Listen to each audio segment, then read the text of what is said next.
Okay, so many of you have requested this video, but it's going to be necessarily brief, otherwise it could go on for hours. What is the difference between a solicitor and a barrister and a paralegal and a legal secretary and a chartered legal executive, a solicitor advocate, a magistrate, a justice of the peace, a deputy district judge, a district judge, a circuit judge, a recorder, a high court judge, a court of appeal judge? So let's start with who you might go to if you have a legal problem, and we'll work our way up from there. So there's different types of work. Some of it is contentious, which means there's an argument, a dispute over facts, and non-contentious. Non-contentious is when people are not arguing, but it's still a legal process. Think buying your house. That is a non-contentious area of legal work called conveyancing, which is necessarily legal because it involves the registration of land, the transfer of property, and everything that goes with it, such as mortgages, exchange of monies, contracts, and so on. Some solicitors will deal exclusively in non-contentious work, such as property and the transfer of property, in which case there's probably never going to be a need for any barrister to be involved, any judge to be involved, or anything like that. Only when there is a dispute over the facts or a dispute over the case or over some kind of issue, then it becomes a contentious matter. Then you probably do need some specialist advice, which will probably come from a barrister, and then you might end up in court, in which case obviously you end up with a judge. But let's not get too far ahead of ourselves just yet. A solicitor is a qualified lawyer who will usually handle the running of your case. As the example as I used for non-contentious could be the conveyancing of a property, or if it is a contentious matter that needs to go to court, the solicitor would probably handle all of the inter-party correspondence for you, writing to the other side, and then ultimately, if it's necessary to go to court, the solicitor will help you to file the claim in court.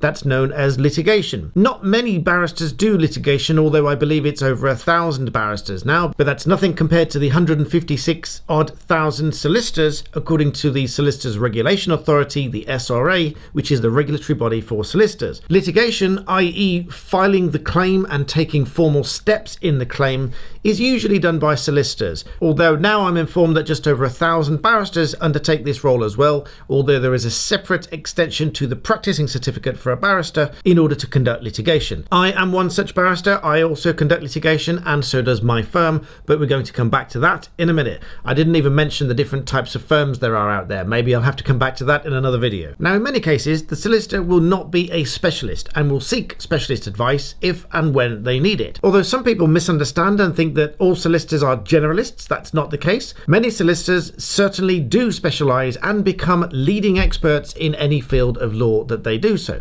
So how does a solicitor differ from a barrister? Well, the primary difference with the barrister is that it's the barrister's primary role to be an advocate in court, and secondly, to advise on a discrete and specialist area of law or specialist interpretation on a given question of law and fact. A barrister is also frequently called upon to draft documents such as statements of case, such as the particulars of claim or a defense and counterclaim, or in criminal cases, a defense case statement and things of this nature. The barrister will also have full rights of audience immediately upon becoming a fully qualified and practicing barrister, whereas a solicitor will only have limited rights at the outset, but can attain higher rights of audience by undertaking a separate qualification, and then they will become known as a solicitor advocate, and then can exercise those rights of audience in court. A paralegal is typically someone that has extensive knowledge of law and legal matters, but not usually a qualified lawyer, by which I mean they may have undertaken legal qualifications but not taken the necessary steps to become practicing. Many barristers, for example, who are called to the bar, so they are a barrister, but cannot get pupillage, so they cannot practice as a barrister because that's the final step to being able to practice, to get a full practicing certificate, very often end up as a paralegal because they develop a specialist knowledge and expertise in a given area of paralegal work. This very often forms part of their CV whilst continuing to apply for pupillage, which they may take several years to get. And many thousands of applications every year for pupillage, up to 10,000 if you include the backlog over several years, and only a couple of hundred places. This is very slim pickings. A legal executive is a qualified lawyer, and there's various levels of qualification. They will usually specialize in one area of law, such as dispute resolution, criminal litigation, residential conveyancing, commercial conveyancing, employment law, business and commercial law, family litigation, wills, probate, and immigration. Although they don't hold the same standing as a solicitor or a barrister, they can still become partners in law firms, coroners, judges, or advocates in open court. Legal secretaries and clerks perform very similar functions in that they support solicitors and barristers respectively in terms of managing cases, booking conferences, maintaining diaries, deadlines, filing, taking notes, and various other things that are absolutely essential to the running of a practice for a solicitor or a barrister. I said I would come back to firms, so I will do. There are several different types of structure and formation that law firms can take. They can be partnerships, they can be limited companies. For example, what is referred to as an alternative business structure, both by the SRA and the Bar Standards Board, that is the regulator for barristers. My firm, for example, is an alternative business structure of the licensed body variety, which means our company as a licensed body has a license to instruct other members of the bar or, in fact, any other legal professional on behalf of our firm's clients. One of the biggest distinctions between barrister-led firms and solicitor-led firms, however, is that neither barrister-led firms nor any other barrister for that matter is permitted to hold client money at any given time. You may have heard of the term client account. That's because solicitors will run a client account, which means that the money is held on trust for the benefit of you, the client, until there is a bill raised against it and the solicitor draws that money from the client account. That is not how it works and not how it's permitted to work for barristers or barrister-led firms. For example, whether it's me, another barrister, or my firm or any other barrister-led firm takes any money from you, it has to be for an agreed fee in advance, or at the very least an estimated number of hours to complete that work. For example, if I were to say this is going to take at least 3 hours work at the hourly rate of £250 plus VAT, then that's how much money you would pay up front as an estimate for the work to be carried out.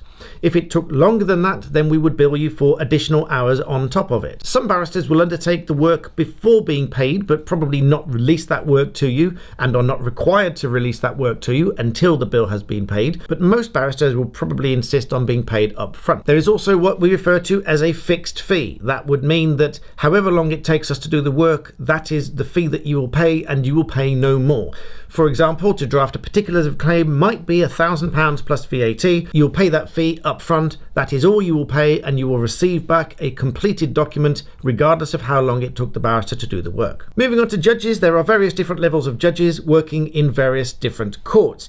Not to be confused with magistrates, because magistrates are not judges, although they form the tribunal, but they are justices of the peace. They are, for the most part, I think it's over 95%, voluntary roles undertaken by approved members of society, and very few are what we call stipendiary magistrates, which are paid roles that undertake very specific roles within the magistracy. Magistrates or justices of the peace will sit in family courts to hear family cases. They will also sit in criminal courts, hearing the vast majority of road traffic offences and, of course, all summary offences. And, of course, every criminal case will start at the magistrate's court. Even if a plea is not formally entered at the first hearing, let's say it's an indictable-only offence, it can only be tried at the Crown Court, but the first appearance will always be at the Magistrate's Court.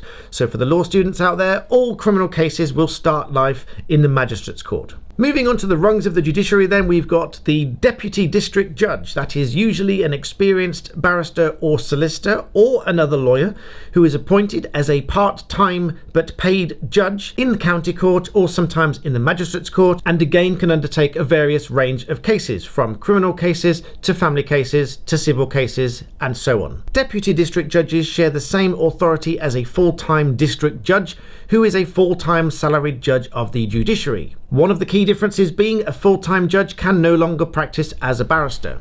It is a misconception, however, that only barristers become judges. Barristers are also appointed from solicitors with the requisite experience and other lawyers and law professors, among others. District judges will typically start or take over cases that have reached a certain level of complexity from the magistrate's court or seriousness in the issues that they are dealing with, and again can range from civil cases, family cases, and certain criminal cases as well. When cases increase further in complexity or seriousness, they will be bumped up to a circuit-level judge. You will typically associate associate a circuit judge with the judge sitting in the Crown Court, wearing a wig, a gown which is black and violet, and in the Crown Court a red sash over the left shoulder, which is called a red tippet. If you see a judge sitting in the Crown Court that only has a black gown, this will be a recorder, which is typically a Queen's Counsel or junior barrister's gown, sitting as a circuit judge in the Crown Court or indeed in other civil or family court. Above the circuit judge you will find a High Court judge, sometimes referred to as a red judge because of the red gown that they wear. Although the dress code is a little bit more complicated than that, but that's the simplest way to recognise a High Court judge